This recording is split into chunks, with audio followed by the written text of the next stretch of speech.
నమస్తే అండి, నేను మీ Ashwini. Welcome back to Ashwini thoughts. Margashira మాసం మొదలైంది కదండి. మరి కార్తీక మాసం చక్కగా పూజలు చేసుకున్నాం, కార్తీక పురాణం విన్నాం, అంతా బాగుంది. మరి ప్రతి లక్షవారం అమ్మవారి పూజ చేసుకునేటప్పుడు చెప్పవలసిన కథ ఏంటి, వినవలసిన కథ ఏంటి, ఇలాంటివన్నీ ఇప్పుడు చూద్దామండి. స్కిప్ చేయకుండా వీడియో ఎండింగ్ వరకు చూడండి. మార్గశిర మాసంలో వచ్చే లక్షవారం నాడు చేసే ఈ పూజను మార్గశిర లక్షవార వ్రతము అంటారు. సంవత్సరానికి ఒక్కసారి వచ్చే మార్గమాసం నాడు ఈ పూజను ఆచరించడం సర్వశ్రేష్టం. ఈ వ్రతం లక్ష్మీదేవికి చాలా ప్రీతికరమైనదని పరాశర మహర్షి నారదుడికి తెలిపారు. మార్గశిర నెలలో లక్ష్మీ పూజ చేసుకుని ఈ వ్రతం ఆచరించటం వల్ల రుణ సమస్యలు తొలగి శ్రేయస్సు, సంపద మరియు ఆరోగ్యం కలుగుతాయని మనకి తెలుపుతారు. మరి మార్గశిర లక్ష్మీవార వ్రత విధానం. మార్గశిర లక్ష్మీవార వ్రతం పూజా విధానం దీపావళి లక్ష్మీ పూజ మాదిరిగా ఉంటుందండి. వరలక్ష్మి పూజల వలె ఉన్నప్పటికీ సమర్పించే నైవేద్యాలు అంటే ప్రతి వారం ఒక్కొక్క నైవేద్యం పెట్టవలసి ఉంటుంది. పూజ అంతా మనకి నచ్చినట్టు చక్కగా కొబ్బరికాయ, అరటిపండు ఉండి కుదిరితే ఏదో ఒక వారం అమ్మవారికి చీర పెట్టుకుంటే సరిపోతుందండి. ఏ వారాలు ఏ నైవేద్యం అనే దాన్ని బట్టి నైవేద్యం పెట్టుకుంటే సరిపోతుంది. మరి ఇప్పుడు మార్గశిర లక్షవార వ్రత కథని విందాము. పూర్వం కళింగ దేశమందు ఒక బ్రాహ్మణుడు కలడు. అతనికి సుశీల అని ఒక కూతురు కలదు. ఆమెకి చిన్నతనమున తల్లి చనిపోయినందున సవతి తల్లి పిల్లల్ని ఎత్తుకోమని చెప్పుచు కొంచెం బెల్లం ఇచ్చేది. ఆ సుశీల సవతి పిల్లల్ని ఆడించుచు ఇంటి వద్దే సవతి తల్లి మార్గశిర లక్షవార పూజ చేయుట చూసి ఆమె కూడా మట్టితో మహాలక్ష్మిని చేసి జిల్లేడు పూలతోనూ ఆకులతోనూ పూజ చేసి ఆడుకోమని ఇచ్చిన బెల్లం నైవేద్యం పెట్టుచు ఆడుకునేది సుశీల. ఇలా కొన్నాళ్ళకు సుశీలకు వివాహం అయింది. అత్తవారింటికి పోవచ్చు తాను తయారు చేసుకున్న లక్ష్మీదేవి మట్టి బొమ్మను తీసుకుని వెళ్ళింది. ఇలా వెళ్ళిన వెంటనే కన్నవారు నిరుపేదలు అయినారు. ఆమె ఎంట మహా ఐశ్వర్యం అనుభవిస్తున్నారు. పుట్టింటి వారు కటిక దరిద్రులైన సంగతి తెలుసుకుని సుశీల చాలా బాధపడుతుంది. తల్లి దరిద్రమును భరించలేక కొడుకుని పిలిచి, నాయనా, నీ అక్కి ఇంటికి వెళ్ళి ఏమైనా డబ్బు తీసుకురమ్మని చెప్పి పంపించాను. సుశీల ఇంటికి తమ్ముడు వెళ్ళి వారి దరిద్రం గురించి చెప్పాడు. దరిద్రమని తెలుసుకున్న ఒక కర్రను దొలిపించి దాని నిండా వరహాలు పోసి అతనికి ఇచ్చింది. ఆ చిన్నవాడు కర్రను పట్టుకొని వెళ్తుండగా దారిలో కర్ర వదిలి వెళ్ళిపోయాడు. ఆ కర్ర ఎవరో తీసుకుని వెళ్ళిపోయారు. ఇంటికి వెళ్ళిన కొడుకుని తల్లి ఏమి తెచ్చావో అని అడుగుగా ఏమీ తేలేదు అని చెప్పను. మన దరిద్రం ఇంతే అనుకున్నారు.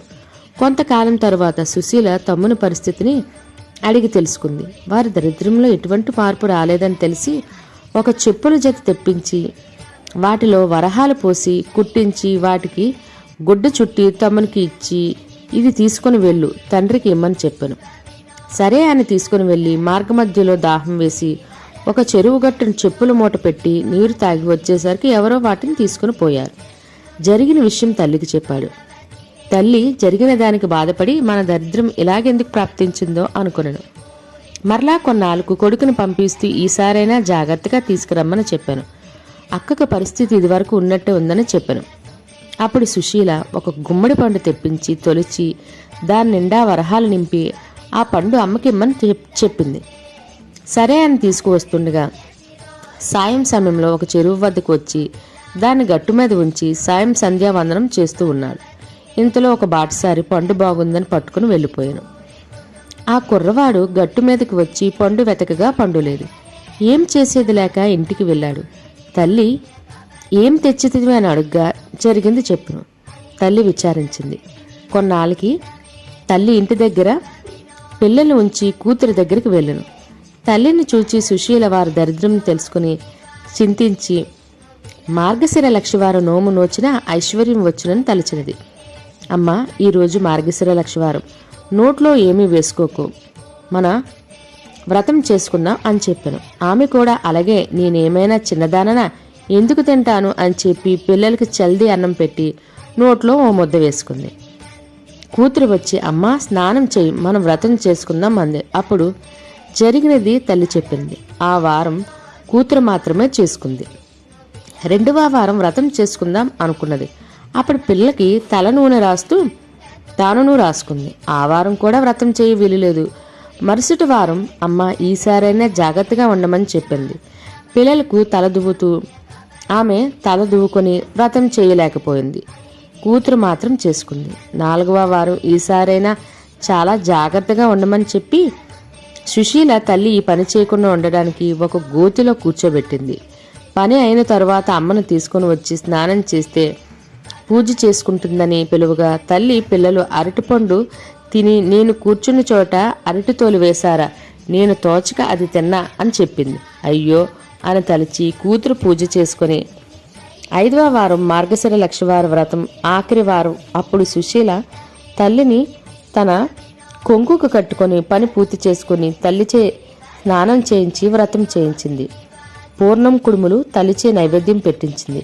కానీ మహాలక్ష్మి దూరంగా వెళ్ళిపోయింది. ఏమి అమ్మ అలా వెళ్ళిపోతున్నావు అని అడిగా, నీ చిన్నతనంలో నీవు బొమ్మలతో ఆడుకుంటూ ఉంటే మీ అమ్మ చీపురుతో కొట్టింది, అందుకే అని చెప్పింది. అప్పుడు తన తల్లి చేసిన దానికి క్షమించమని ప్రార్థించి మళ్ళీ నీ తల్లిచే వ్రతం చేయించమని అదృశ్యమైనది మహాలక్ష్మి.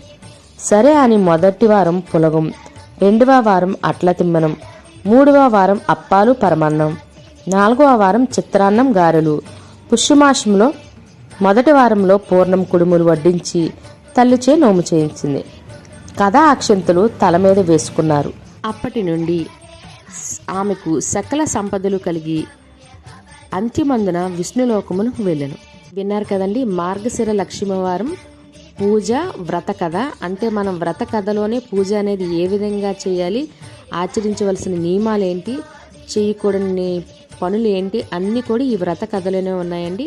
ప్రతి లక్షవారం ఈ మార్గశిర లక్షవారంలో పూజ చేస్తూ ఈ వ్రత కథ అనేది చదవవలసి ఉంటుంది. మనకి వ్రత కథలోనే నియమాలు కూడా తెలుస్తూ ఉంటాయి. కాబట్టి ఈ మార్గశిర లక్షవారం పూజ ఎవరైతే చేస్తారో వాళ్ళు తప్పకుండా ఈ కథా వీడియోను విన్నట్లయితే సరిపోతుంది. లేదా మీకు బుక్ ఉంటే వ్రత కథ చదువుకున్నా సరిపోతుంది. మొదటి లక్షవారం యొక్క ఏ రోజు వచ్చింది, ఆ రోజు పూజా సమయాలు ఏంటి, ఏ సమయంలో అమ్మవారిని పూజించాలి, ఉదయం సాయంత్రం పూజా సమయాలతో సహా ఆల్రెడీ వీడియో చేశానండి, మీకు అప్లోడ్ చేశాను. అదే ఎండ్ కార్డ్స్లో పెడతాను, ఎవరికైనా అవసరం అనుకుంటే చూడండి. వీడియో నచ్చితే లైక్ చేసి సబ్స్క్రైబ్ చేసుకోండి. రేపు మరలా మరొక కొత్త వీడియోతో కలుద్దాం. ధన్యవాదములు. ఓం శ్రీ మాత్రే నమః.